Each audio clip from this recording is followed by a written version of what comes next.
Que faire après un DCG, diplôme de comptabilité et de gestion? C'est la question à laquelle nous allons répondre dans cette vidéo. Il y a des voies qui sont sous-exploitées. Je vais te donner des exemples et des exemples concrets issus du terrain et de la vraie vie avec des vrais profils pour que tu puisses un peu imaginer ce qui peut t'attendre une fois que tu as validé ton diplôme, au-delà du truc traditionnel que tu peux trouver un job et blablabla et blablabla. Si tu arrives pour la première fois dans cette chaîne YouTube, je fais cette vidéo à l'occasion de la sortie du livre Mon DCG validé que tu trouveras en description de cette vidéo qui te donne la marche la plus rapide pour valider ton diplôme. Et ces travaux ont été réalisés parce que nous avons accompagné plus de 6500 personnes à préparer le DCG à distance avec des taux de réussite 2 fois supérieurs aux moyennes nationales. Sur ce, je te dis remplace et c'est parti.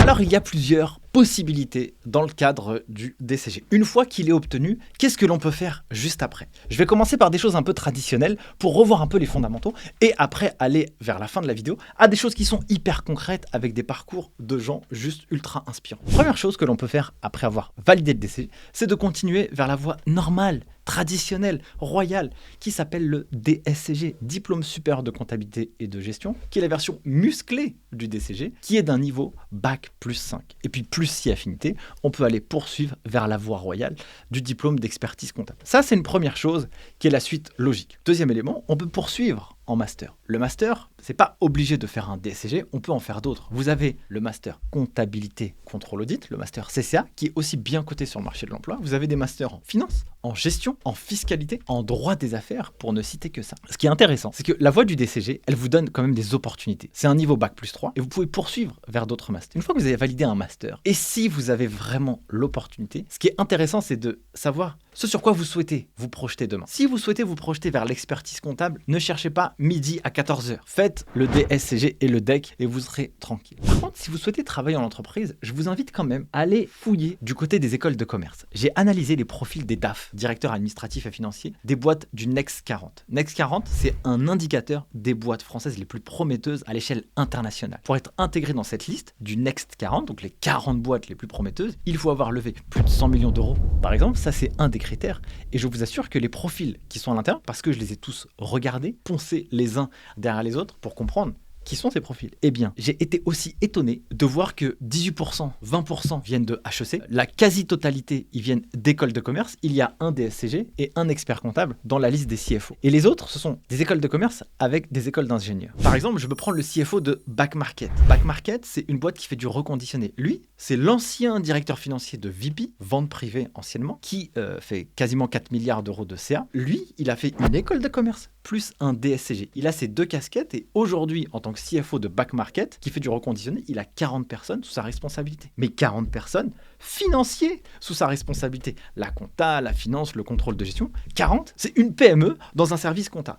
Donc, il ne faut pas sous-estimer cette partie école de commerce avec ce gros vernis technique du DCG et du DSCG. Autre point que vous pouvez tester après le DCG, c'est de faire le DSCG en même temps que le DCG. J'ai fait une vidéo à ce sujet sur est-il possible de passer son DCG en même temps que le DSCG? Bien sûr que oui, car les résultats du DCG, ils arrivent au mois de juillet de chaque année et les inscriptions au DSCG, eh bien ça se fait dans la même période, même jusqu'à la fin du mois d'août. Donc c'est intéressant de pouvoir, pourquoi pas, tenter sa chance à passer 1, 2, 3 yeux du DSCG juste au moment où vous avez obtenu votre DCG. Vous avez la vidéo qui vous explique tout ça en long, en large et en travers. Rien ne vous empêche aussi de changer de voie. Après que vous ayez fait votre DCG, vous pouvez vous dire que vous avez obtenu un diplôme, que vous en êtes fier et vous êtes content. Mais peut-être que vous vous rendez compte que la comptabilité et la gestion n'est peut-être pas fait pour vous. Est-ce que c'est grave de penser à ça? Pas du tout. Vous pouvez recycler sur cursus en faisant d'autres choses. Et ça, c'est ce que je vous montrerai à la fin de cette vidéo avec des exemples concrets de personnes qui ont utilisé les compétences du cursus pour en faire autre chose et ils sont très heureux dans leur job aujourd'hui. Autre point que vous pouvez réaliser, vous avez quand même un diplôme STAR. Pour moi, le DCG, c'est comme un livret A. C'est un investissement rentable qui va forcément vous donner un travail à la clé. Je ne connais personne qui a le DCG, qui a la tête à peu près bien faite et qui n'a pas trouvé de job en comptabilité et gestion. Donc vous pouvez soit faire un travail en cabinet, soit faire un travail en entreprise. Essayez d'analyser un peu ce qui vous sensibilise. Si vous travaillez en entreprise, vous allez travailler sur une structure d'entreprise juridique. Et l'objectif principal va être de faire la comptabilité, certainement de faire des opérations et des clôtures mensuelles, certainement faire de l'analyse et pourquoi pas aller vers du contrôle de gestion si l'entreprise vous en donne l'opportunité. En cabinet d'expertise comptable, on sera sur des aspects un peu différents. Vous allez travailler sur plusieurs typologies de boîtes, donc des SARL, des SAS, des SASU, des SA, des entreprises soumises à l'impôt sur le revenu, l'impôt sur les sociétés. Vous aurez plusieurs typologies d'entreprises et d'entrepreneurs. Il va y avoir des gens qui vont faire des boîtes énormes, il y a des gens qui vont faire des boîtes, des petites TPE, toutes traditionnelles. Et donc vous aurez une différence d'objectifs en fonction des deux endroits dans lesquels vous allez aller. Entreprise, une boîte, cabinet, plusieurs typologies de boîtes, mais vous aurez aussi certainement énormément de questions diversifiées. Par exemple, vous pouvez avoir des questions diversifiées sur la partie fiscalité, droit fiscal. Est-ce qu'il y a des opérations qui sont soumises à la TVA, oui ou non? Vous aurez des boîtes qui vont commercer avec l'étranger, d'autres uniquement en France. Vous aurez des gens qui auront des activités partiellement soumises à la TVA ou d'autres entreprises qui auront des taux de TVA soumis à 20% et pourquoi pas à d'autres. Vous aurez une gymnastique intellectuelle différente en cabinet.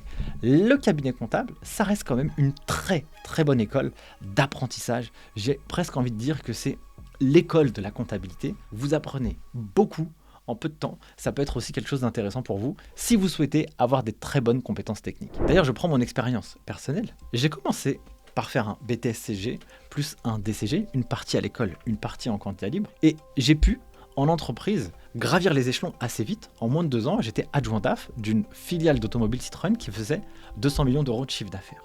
Sauf que dans cette filiale, eh bien, on faisait des trucs top. La production de la compta, comme je vous l'ai dit, la production de la fiscalité de manière très succincte parce qu'elle était plus déléguée à un autre service de chez Automobile Citroën.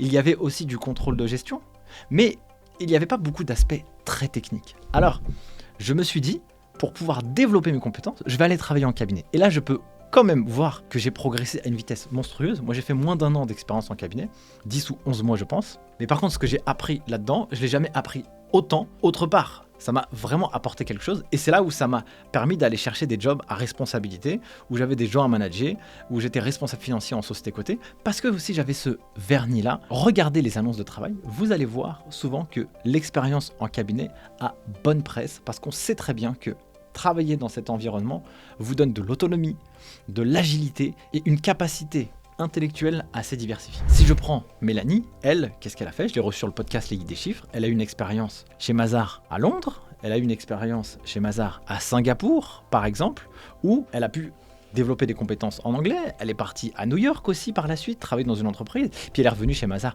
à Paris. Ça lui a donné une culture du monde où elle a pu vivre dans des endroits différents grâce à l'expertise comptable. Autre point, ce que vous pouvez faire aussi, c'est, et ça ne le minimisez surtout pas, apprenez de nouvelles compétences. Ce que vous apprenez dans le cursus du DCG, c'est parfait. Pour 90% de ce que vous allez apprendre, c'est parfait. Mais il ne faut pas se brider à ça, car les besoins du marché, ils vont beaucoup plus vite que l'évolution du diplôme. Les besoins, ils font ça, et le diplôme, il évolue comme ça, de manière graduelle, pas suffisamment rapidement. Donc ce que vous devez faire, vous devez être proactif dans votre apprentissage. Et ce qu'on va vous demander de plus en plus dans le monde du travail, c'est d'être empathique, de savoir résoudre des problèmes, d'être productif, de savoir communiquer avec les gens. Et pourquoi pas, vous pouvez aussi pousser vers d'autres choses. Comme vous allez être une personne qui, dans le futur, allait accompagner des dirigeants. Si vous êtes expert comptable, vous n'aurez que des entrepreneurs en face de vous. Si vous êtes directeur financier, responsable comptable, responsable du contrôle de gestion dans une entreprise, vous aurez des dirigeants en face de vous. Et donc, ils prendront des stratégies. Ces stratégies qu'ils vont prendre auront un impact chiffré. Quelqu'un qui fait du marketing fait une dépense marketing. La dépense marketing, elle se trouvera dans les comptes de l'entreprise. Et donc, vous allez avoir ce coût dans le compte de résultat. Il va y avoir une traduction chiffrée de ce qui s'est passé. Mais est-ce que cette dépense marketing a un impact sur le revenu? Est-ce que cette dépense marketing a pu générer du chiffre d'affaires pour l'entreprise?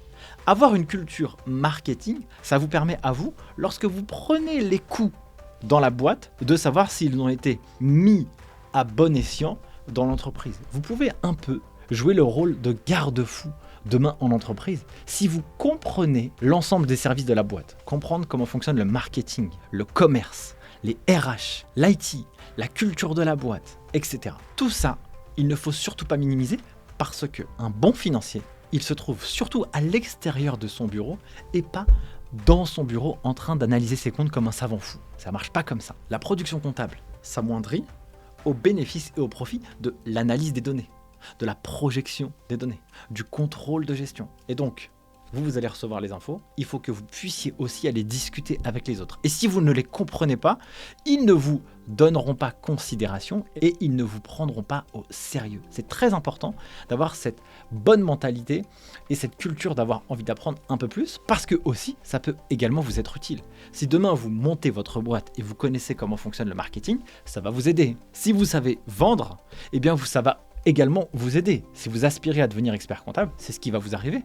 Vous n'êtes pas expert comptable en train de faire des liasses fiscales. Vous êtes un entrepreneur qui doit faire fonctionner une boîte. Et c'est ça la réalité. Avoir uniquement les compétences du cursus, ce n'est pas suffisant. Avoir les compétences du cursus, plus votre expérience qui va s'y greffer, c'est votre produit. C'est le produit que vous allez vendre. Vous allez vendre de la technique, vous allez vendre de la production comptable, de l'analyse des données, de la projection, du business plan, de la structuration juridique, de société. Oui, mais pour vendre ça, pour que quelqu'un puisse vous l'acheter, il faut savoir lui vendre au juste prix, vous faire connaître. Lui faire une bonne expérience client. C'est pas le tout d'avoir un client, mais comment vous allez le servir. Et ça, on n'apprend pas ça dans le cursus. Donc, développer la culture de l'apprentissage à côté. Sur Internet, vous avez tout ce que vous avez besoin pour pouvoir le faire et pas besoin de payer des millions d'euros pour y arriver. Vous avez déjà des ressources gratuites qui vous permettent d'acquérir des compétences à ce sujet. Un autre point qui n'est surtout pas à sous-estimer, c'est de développer son personal branding et sa marque personnelle. Projetez-vous demain sur ce que vous souhaitez faire. Si vous souhaitez être expert comptable et que vous adorez les startups, le Web3, la crypto-monnaie, développez un média, que ce soit un podcast, un profil LinkedIn, un compte Instagram, un blog, une chaîne YouTube, peu importe. Mais développez votre expertise sur ce sujet-là. Car demain, lorsque vous allez rentrer dans le game, dans cette industrie, que vous souhaiterez par exemple développer votre cabinet spécialisé pour les clients qui font et qui veulent se faire payer en crypto-monnaie, vous serez le premier à qui on va penser. Parce que vous aurez tellement apporté de la valeur sur un sujet précis et une expertise qu'on vous reconnaîtra par rapport à ça et que vous allez réussir à avoir des clients sans même avoir besoin de faire du commerce et du marketing comme je l'ai dit juste avant. Développer votre personal branding, cela va vous ouvrir des opportunités incroyables et monstrueuses. Dans l'écosystème comptable et financier, vous avez des gens qui y arrivent très bien. Si je prends mon exemple personnel, eh bien moi j'ai lancé une chaîne YouTube avec Soumaya, qui est mon associé, un podcast, un compte TikTok, un compte Instagram. Il y a aussi un blog, les Geeks des chiffres. On développe aussi notre marque personnelle qui fait que les gens ils nous reconnaissent par rapport au travail que l'on fournit.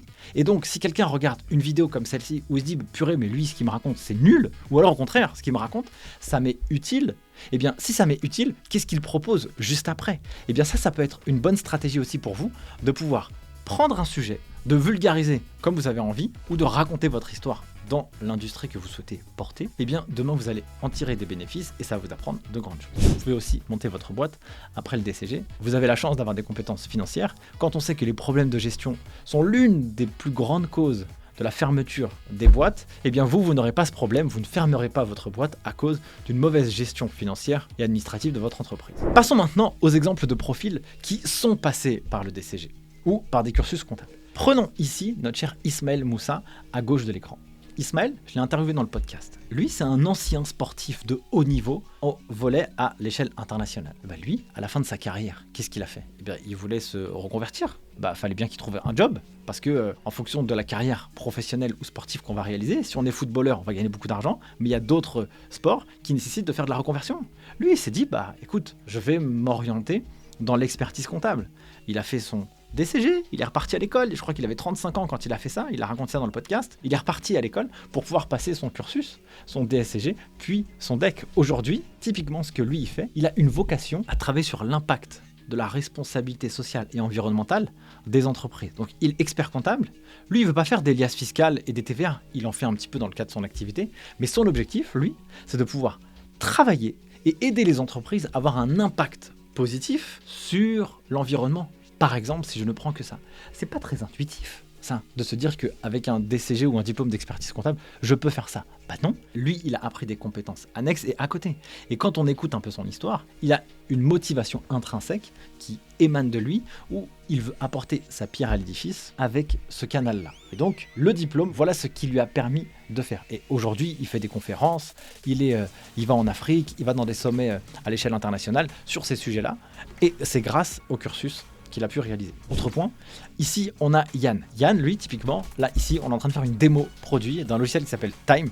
Et lui, il a eu son BTSCG, alors il aurait pu avoir son DCG, mais il a travaillé en cabinet. Et puis maintenant, il s'occupe d'aider des cabinets, justement, à utiliser un outil de production comptable, un outil qui aide les entrepreneurs et les comptables à faire de la production de manière la plus facile possible. Ça, c'est un exemple de carrière. Et il est très très bon, parce que moi j'ai fait la démo produit avec lui, et l'avantage de ça, c'est que si moi je suis expert comptable et je cherche un outil pour mon cabinet et mes clients, eh bien j'écoute un mec pareil, eh bien il comprend exactement la partie technique de mon métier, puisqu'il a bossé dedans, il est super pédagogue, et puis il m'explique concrètement ce que l'outil peut m'apporter. Et ça, c'est aussi très intéressant. Dans le prolongement de ce que je peux raconter sur lui, il y a une autre personne qui s'appelle Marc Roland, Gosselin, que j'ai interviewé dans le podcast Les Guides des Chiffres, qui lui a fait son DCG, DSCG, il a son DEC, il voulait faire son diplôme d'expertise comptable, finalement, il est devenu chef de produit dans une boîte qui s'appelle Penny Lane, pour concevoir justement un outil. Le cursus lui a permis de faire autre chose dans son parcours. Autre exemple, vous avez ici Cyril, aussi passé par le DCG. Il est maintenant responsable du pôle client dans une start-up européenne où il s'occupe de toute la gestion de la partie client. On pourrait penser que c'est pas beaucoup dans une entreprise, mais pour une boîte qui a des milliers de clients, qui a levé des millions d'euros et qui est sur l'échelle européenne, eh bien ça nécessite quand même quelqu'un d'expert pour pouvoir optimiser ce flux, parce que n'oublions pas que dans une entreprise, c'est bien d'avoir des clients, mais il faut qu'ils puissent payer en temps et en heure, il faut qu'on puisse bien déclarer le revenu de l'entreprise, et ça nécessite des compétences techniques assez fortes. Vous avez également notre ami ici, Olivier Sanchez.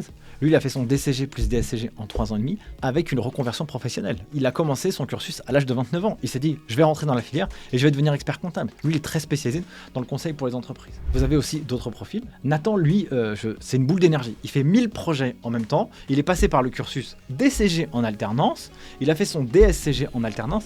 Et là, il est expert comptable mémorialiste. Mais il a co-créé un podcast, il a participé à un truc qui s'appelle le 4L Trophy, où il part avec son copain, il fait une course de voiture. Il est président de l'annexe, il est très actif à l'échelle nationale aussi pour la profession comptable. Le DCG, voilà ce que ça lui a permis. Donc lui, il a agrémenté par des choses un peu différentes, où il aime ce qu'il fait, il est curieux, il aime bien faire du réseau, il aime bien discuter avec les gens, en apprendre plus aussi sur leur expérience, etc. Parce que ça lui permet aussi de lui grandir. Voilà ce que la profession comptable et ce que le DCG lui a apporté. Il lui a apporté une brique dans son évolution. Si je prends Maxime Blasco, mentor sur la plateforme en ligne Les Guides des Chiffres, et lui typiquement, il a fait son DCG, DSCG, un master spécialisé en contrôle de gestion. Il a bossé en cabinet, en contrôle de gestion. Et puis là, il a monté une agence de communication pour aider les fintech et cabinets de conseil à développer leur stratégie de contenu. Voilà ce que le DCG lui a permis, une brique dans son évolution. Je prends Chloé, ici, couturier. Chloé, elle, c'est une fille, elle a commencé par médecine, en fait elle a fait licence de droit, finalement elle s'est passionnée, elle a eu envie de poursuivre le DCG, aujourd'hui elle est responsable d'un portefeuille client en cabinet. Et des exemples comme ça, je peux vous en donner à l'appel. Le problème c'est que la vidéo durerait beaucoup trop longtemps. Voilà globalement pour tout ce que vous pouvez faire après le DCG. Je peux même pousser un petit peu plus loin. On avait réalisé sur le site internet Les Guides des Chiffres, des interviews, le vrai métier d'expert comptable. Donc là, ça a été mis en ligne en 2022. Qui sont-ils? Qu'est-ce qu'ils font réellement? Ils peuvent faire de la conso, travailler sur les crypto-monnaies, se spécialiser dans la data, l'expertise judiciaire, la gestion de patrimoine, les missions de DAF externalisées. Je vous invite à aller regarder cet article que vous verrez en description de cette vidéo. Vous avez plusieurs personnes, Philippe Barré, Virginie Rothman, Gilles Bossigère, etc., qui sont tous passés par l'expertise comptable. Certains ont fait le DCG, peut-être d'autres non. Je n'ai pas le détail précis, mais en tout cas la majeure partie, oui. Et en réalité, ils ont pu aussi designer leur profil et leur parcours de manière diversifiée. Pour vous dire qu'avec le DCG, votre envie, votre curiosité, vous avez la possibilité de designer finalement votre profil vous-même pour créer celui qui vous ressemblera le plus. Voilà pour cette vidéo, mille merci de l'avoir suivi. Si vous souhaitez valider votre DCG du premier coup, eh bien, allez en description de cette vidéo pour commander le livre Mon DCG validé. Vous avez ici 10 ans d'expérience pour 20 € qui vous montre le chemin le plus rapide pour valider votre DCG du premier coup. Sur ce, prenez soin de vous et à bientôt pour une prochaine vidéo. Ciao!